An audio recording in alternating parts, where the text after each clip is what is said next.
예, 저희가 제목을 뽑아봤는데요. 레임덕을 만드는 게 민주당 같다. 이런 얘기가 민주당 내부에서 나온다는 겁니다. 지금 그와 관련된 것에서 새 지도부, 송영길 당 대표 지도부가 들어오고 나서부터 이런 일부 이제 당내 세력들 간에 이견이 나오고 있는 게 보이는 것 같습니다. 자, 문재인 대통령과 민주당 새 지도부가 그제 청와대에서 만났는데요. 어떤 얘기 했는지 좀 들어보시죠. 임기 마지막이 되면 정부와 여당 간의 틈이 벌어지기도 하고 또 당도 분열된 모습을 보였던 것이 과거 정당의 역사였습니다. 새로운 역사를 만들어 나가길 바랍니다. 부동산은 지금 투기가 만들어져서 당장 내년 재산세 부과 문제부터 해서 잘 긴밀히 논의해서 처리하겠습니다. 수사권, 기소권 분리 문제를 속도 조절을 어떻게 해갈 것인지 이 문제를 청와대와 더 긴밀히 나중에 상의하도록 하겠습니다.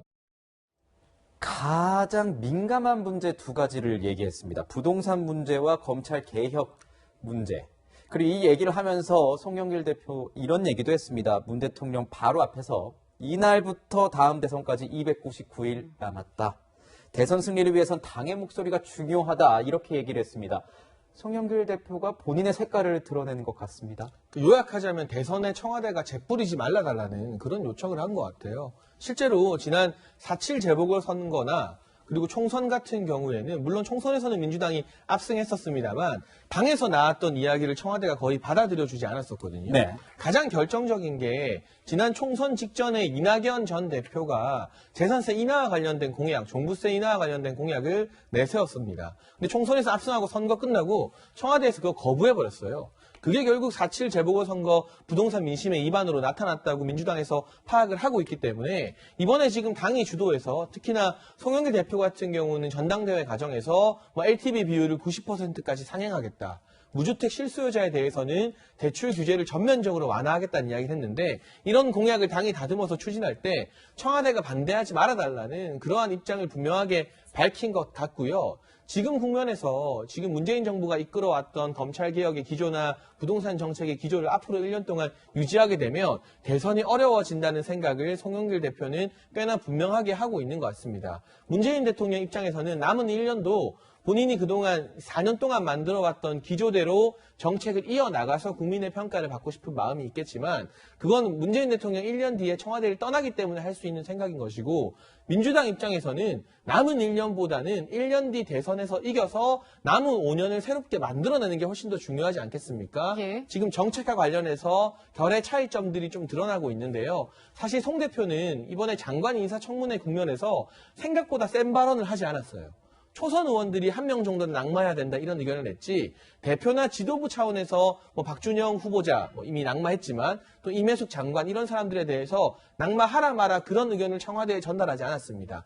아마도 제가 예상하건대 대통령의 인사권은 우리가 존중해주겠다. 네. 그 대신에 정책과 관련해서는 과감한 수정을 해달라. 이 정도의 어떤 조율안을 가지고 청와대에 찾아가서 작심 발언을 한 게 아닐까 싶습니다. 네, 지금 앞으로 새로운 당 지도부가 정책을 어떻게 바꿔나갈지 굉장히 주목이 되는 부분인데 특히 굉장히 강하게 주장해왔던 이 검찰개혁 부분도 저희가 짚어봐야 될 것 같아요. 지금 방금 앞서 발언에서 조금 들었긴 했지만 조금 분위기가 달라진 것도 같아요. 나중에 청와대와 상의하겠다 이렇게 얘기를 했거든요. 그러면은 이 검찰개혁이 후순위로 밀린다면요. 향후에 좀 당내 갈등의 소지가 생기지 않을까라는 생각이 들거든요, 교수님. 사실 검찰개혁의 어떤 2차 검찰개혁의 핵심은 기소권과 수사권 분리였거든요. 네. 네. 윤석열 전 총장이 사실 그 문제 때문에 사퇴를 하고 나갔잖아요. 예. 지금은 이제 당에서 바라보기는 지금까지 해온 어떤 검찰개혁을 공고히 하고 내재화하는 것에 집중을 해야지 더 영역을 넓히는 것이 논란을 더 확대함으로 해가지고 정국 운영에 굉장히 부담을 준다고 이제 판단하는 것 같아요. 그러니까 네. 이 정도로 이제 검찰개혁은 마무리를 하고 좀 더 이제 다른 영역으로, 즉 다시 얘기하면 쉽게 얘기하면 표 되는 쪽으로 좀 넘어가고 싶다. 그러니까 민생이라든가 네. 예컨대 백신이라든가 부동산 세금이라든가 국민들이 원하는 쪽으로 당이 주도해 나가서 실질적으로 당의 어떤 존재감 뭐 이런 것들을 더 부각시킬 필요가 있다. 왜냐하면 지금 뭐 299일 얘기 나왔지만 사실은 문 대통령도 얘기했잖아요. 당이 정국을 주도하는 것은 매우 당연한 거고 자연스러운 것이다. 선거 국면에서. 그런데 지금 뭐 새 지도부가 구성이 됐죠. 요번에도 어떻게 보면 개각 과정 속에서 상당한 존재감을 보였어요. 네. 초선을 저는 뭐 어떻게 보면 앞세웠다. 뭐 그렇게도 생각을 하는데 네. 그건 굉장히 아주 지혜롭게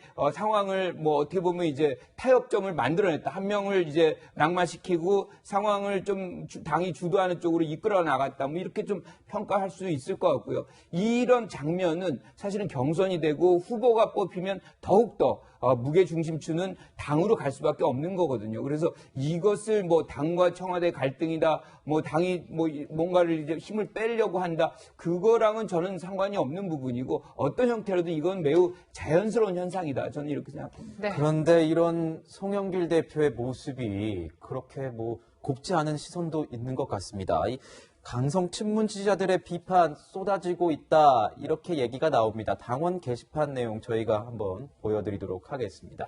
자, 이런 얘기 나옵니다. 더불어민주당 당원 게시판 취재한 내용인데요. 내부 총질하지 말고 청와대 뜻에 따라 협조 잘해라. 검찰개혁에 속도를 내라. 아니, 왜 없던 레임덕도 민주당이 만드는 것 같다. 저희가 이걸 이제 제목을 뽑은 거고요. 대통령 뜻에 반하는 소리를 할 거면 초선들을 데리고 나가라. 아까 김 교수님께서 말씀하신 것처럼 초선들이 뭐 어떻게 보면 송 대표의 운신의 폭을 넓혀주는 그런 역할을 요즘 하고 있다. 이런 얘기 나오니까 초선들을 데리고 나가라. 이런 얘기가 나옵니다. 저는 변호사님께 여쭐게요. 이제 의정 생활도 하셨으니까요. 그래서 저는 이걸 보면서 민주당이 변화의 목소리는 있는가 보다라는 생각이 들었습니다. 그전에는 안 터져 나온 것들이 이 새 지도부에서 여러 가지 목소리가 나오니까 이런 반발 목소리도 나오는 것 아니겠습니까? 예, 초선 의원들이 이제 더 민초 모임에서 이제 낙마 대상자를 거론하기도 하고 그 건의를 하는 모습이 사실 이제 변화를 위해서 노력하는 모습이죠. 근데 사실 좀 뒤늦긴 했죠. 원래 여당하고 정부는 이제 건전한 균형과 또 견제 비판 관계에 있으니까 정부 초기라 하더라도 얼마든지 정책에 대해서 비판하는 목소리가 나올 수도 있고, 네.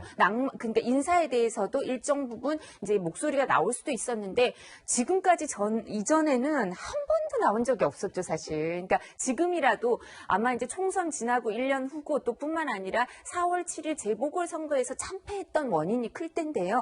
이제 당은 유연하게 좀 대처를 할 수도 있어요. 청와대나 정부는 관성이 좀 있거든요. 네. 근데 이제 당은 국회의원들은 민심을 계속 들으니까 좀 더 유연하게 대처를 할 수 있고 이렇게 가면 바람직하고 야당은 이제 걱정이 되는 거죠. 민주당이 변화하고 목소리가 이제 분열이라고 할 수도 있지만 이게 잘 이 부분을 리더십을 갖고 끌어가면 변화하는 모습을 보여서 국민들 마음을 얻을 수도 있거든요. 근데 이런 부분은 있지만 근데 강성 지지자들이 야당보단 여당이 훨씬 많고 그 사람들의 영향력이 크기 때문에 이런 부분이 어떻게 발현될 건지 그러니까 지금 부동산 정책 갖고 그게 어떤 시험대가 될 거다 이런 얘기를 하는데요. 그 여당에서는 재산세, 뭐 종부세, 양도세 다 세제 완화하는 거를 이게 검토를 하고 있고 그다음에 부동산 특위위원장도 그런 소신을 갖고 있는 김진표 의원이 위원장이 됐는데 이걸 얼마나 주도적으로 실질적으로 해낼 건가. 6월 초에 벌써 재산세 부과되잖아요. 네. 이런 모습을 통해서 실질적으로 당이 변화하고 있는지 확인할 수 있을 겁니다. 그 확인해보고 말할 필요가 있을 것 같은데 얼마 안 남았으니까요. 네.